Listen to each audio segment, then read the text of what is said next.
but the lived Yeah. experience, man, teaches us way more No, all than those things happen for a good reason, because yes. now I'm glad I went to the holistic nutrition and culinary arts school and the functional nutrition school, because now I really treat my health as a foundation to my everyday functioning. Like, I Yeah. need to make sure I cater to myself.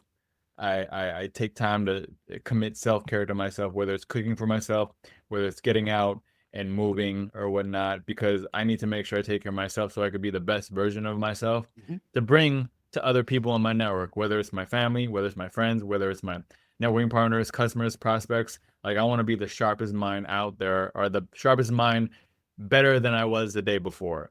Yeah. And that mentality was created through the health journey that I went through as well, like when I was on my switch careers or whatnot. So now, yeah, I am into the technology field, but now I take really good care of myself to make sure I could be the most optimal functioning person I was on a daily basis, to provide the best service to my clients and customers, prospects, networking partners, friends, family. So yeah,